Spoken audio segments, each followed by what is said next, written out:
स्वागत है आप सभी का कुंजलाल जुडिशियल एकेडमी में मुस्लिम लॉ के अगले लेक्चर के साथ में। तो हम काइंड्स ऑफ मैरिज देख रहे हैं और काइंड्स ऑफ मैरिज में विवाह का जो सबसे पहला प्रकार है यानी वैध और सही यानी वैलिड और सही मैरिज जो है उसके बारे में हम देख रहे थे। तो इसके पहले वाले वीडियो में हमने चर्चा की थी कि एक वैलिड मैरिज होती क्या है और एक वैलिड और सही मैरिज के लिए क्या क्या इसेंशियल कंडीशंस होनी चाहिए।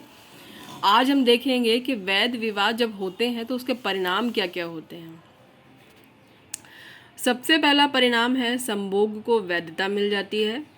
दूसरा है संतान को भी वैधता मिल जाएगी यानी उनकी संतान जो है नाजायज़ नहीं कहलाएगी शादी होने के बाद। तीसरा है पत्नी को पति से मेहर और भरण पोषण प्राप्त करने का जो अधिकार है वो मिल जाता है। चौथा देखिए, किसी एक पक्षकार यानी मान लीजिए पति या पत्नी में से किसी एक की डेथ हो गई तो दूसरे के मरने के बाद जो है उसकी प्रॉपर्टी में उत्तराधिकार मिल जाएगा। जैसे मान लीजिए हस्बैंड की डेथ हुई तो वाइफ उसकी प्रॉपर्टी की उत्तराधिकारी हो गई, वाइफ की डेथ हुई तो वाइफ की प्रॉपर्टी की उत्तराधिकारी उसका हस्बैंड हो जाएगा। इसके बाद है कि विवाह संबंध की निकटता के आधार पर प्रतिषिद्ध विवाह का नियम लागू हो जाता है।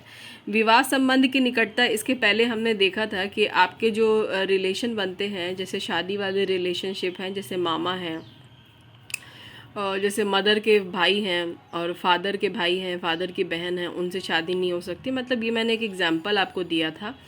तो विवाह संबंध की जो निकटता है उसके आधार पर आप पर जो प्रतिबंध लगते हैं एक मुसलमान होने के नाते, वो जो नियम है वो आप पर लागू यहाँ पर भी रहेगा। आपकी मतलब जैसे अगर मान लीजिए शादी आपकी हुई है और अब यहाँ पे 4 शादी की बात नहीं कर रही हूँ मैं इस समय, यहाँ पर ये जो विवाह संबंध की निकटता है, आपके जो रिलेशन बनते हैं शादी वाले, जैसे मैंने एग्जाम्पल दिया कि मदर के जो फादर हैं वो या उनसे शादी नहीं हो सकती। हालांकि इसमें ये नहीं बताया गया है कि मदर के फादर यानी मामा के बच्चों से शादी नहीं हो सकती, ऐसी ये मैं नहीं बोल रही हूँ। मैंने बोला कि मामा या मामी से शादी नहीं हो सकती है। तो यहाँ पर आप मेरी बात को इस तरीके से गौर करिएगा कि मामा के बच्चों से शादी इनवैलिड नहीं है। मामा मामी, चाचा चाची, बुआ मौसी, ये सब से शादियाँ नहीं हो सकती। तो ये जो बंधन है ये जो है ये अब भी बरकरार रहेगा।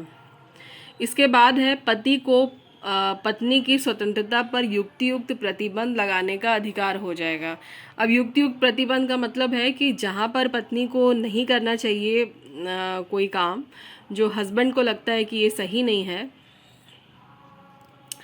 तो वहाँ पर वो थोड़ा सा रोक टोक कर सकता है, लेकिन वो वैलिड होना चाहिए, रीज़नेबल होना चाहिए। ऐसा नहीं कि हमेशा ही हर काम में रोक टोक कर रहे हैं, वैसा नहीं। अब समझ गए होंगे आप।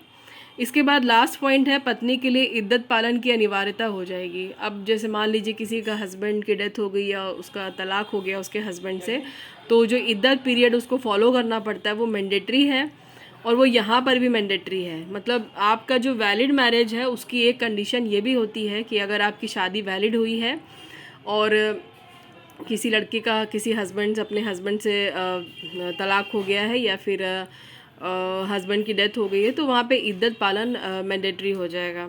तो ये आज वाले वीडियो में हमने समझा वैध विवाह के परिणाम, यानी मुस्लिम मैरिज जो होती है उसके जो वैलिड मैरिज होती है उसके कंसिक्वेंसेस यानी परिणाम क्या क्या होते हैं, बाद में क्या क्या होता है वही आपको मैंने बताया। और इससे ज़्यादा इसमें कुछ है नहीं, लंबा चौड़ा भाषण इतना ही काफ़ी है। आप इसको देखिए, बार बार पढ़िए, बार बार समझिए। इसको प्री और मेंस दोनों के हिसाब से आपके लिए इम्पॉर्टेंट है ये वीडियो। अगर कोई बात आपको समझ में नहीं आई तो कमेंट सेक्शन में बताइएगा। सब्सक्राइबर नहीं बने तो बन के देखिए, नहीं फ़ायदा हो तो अनसब्सक्राइब कर दीजिए। बाकी फ्रेंड्स वगैरह में शेयर कीजिए। और मुझसे कुछ छूट गया है, कुछ पॉइंट कोई गलती हुई है तो आप मुझे पॉइंट आउट करिए। मिलते हैं आपसे नेक्स्ट वीडियो में। अगर पसंद आया हो तो लाइक करने में कंजूसी मत कीजिएगा। मिलते हैं नेक्स्ट वीडियो में, बाय।